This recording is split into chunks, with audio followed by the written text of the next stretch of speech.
However, from within the dense forest he is being watched by relatives of the raptors.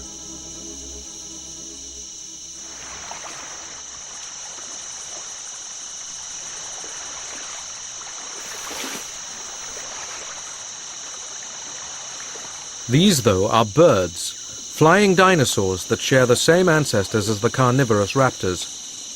Instead of scales, they have evolved feathers which cover their bodies and turn their arms into wings. At this time of year they have eggs to protect, and the presence of the intruder sets off a chain reaction of aggression.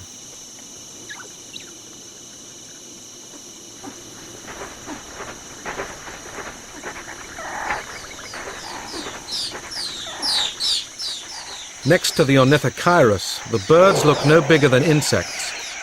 However, their tiny feathered wings are more resistant to damage than the skin membrane of the pterosaur, especially among the branches and twigs of dense forests.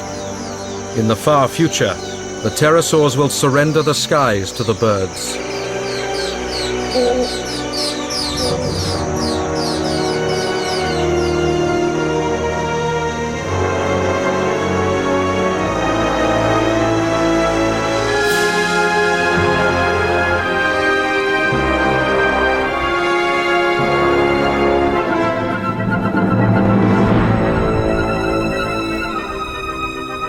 Driven on, he eventually reaches the huge island of Cantabria, which will one day be the bedrock of Spain. He is exhausted by his 14,000-kilometer journey. Ahead lies the mating ground. Every year of his adult life he has returned to this same spot to mate. Already the beach is full of male Ornithocheirus noisily competing for space.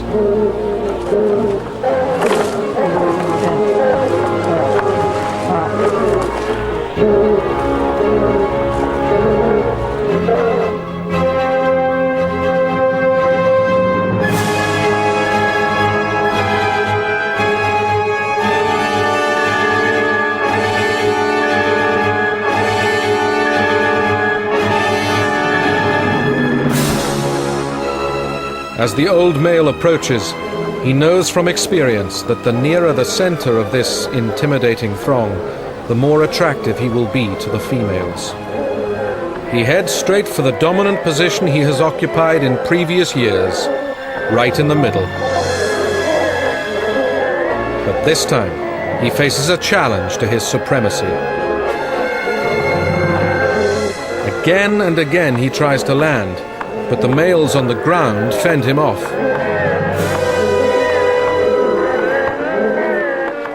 Eventually his weariness tells, and he has to land elsewhere.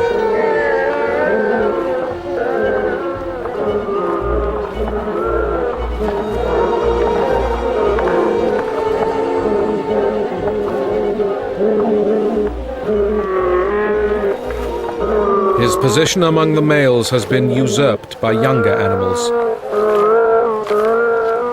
They advertise their vigor and size to warn off rival males and to attract females out of the air.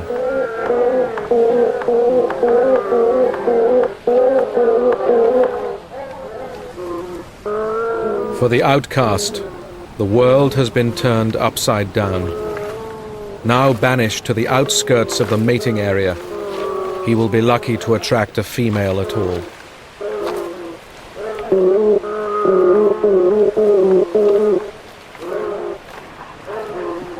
In the blistering heat of midday, his instincts force him to keep trying.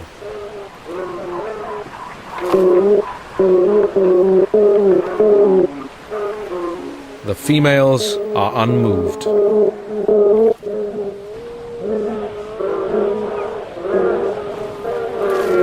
The center of the beach. A female has just landed and now submits herself to a male who flashes his red crest to impress her.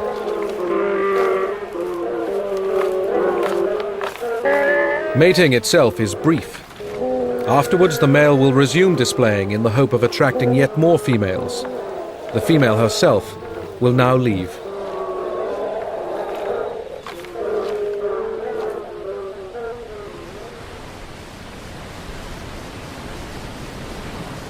3 days later, and at last the breeding site is emptying of males. It is still fiercely hot.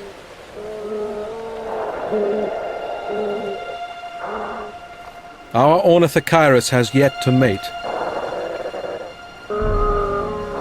Worse still, his fruitless exertions under the blazing sun have taken a heavy toll.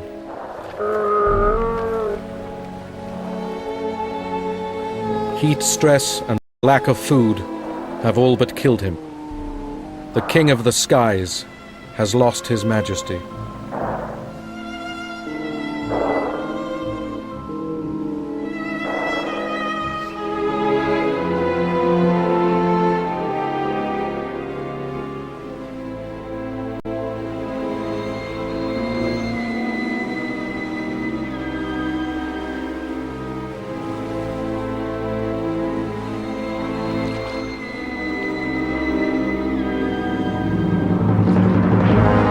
His life has run full circle. In his time he traveled the globe, but death finds him here, in the very same place where he first mated some 40 years ago.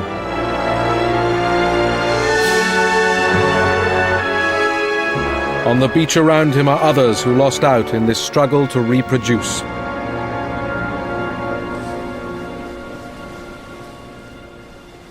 But nature is seldom wasteful. They have become food for the next generation.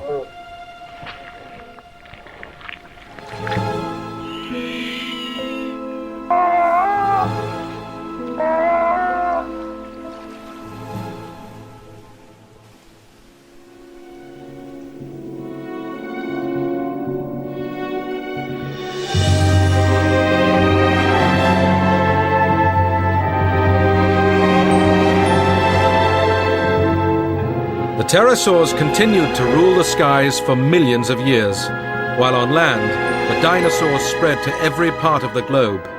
In the next episode, we will see how they even conquered the most extraordinary environment of all, the dark forests of the South Pole.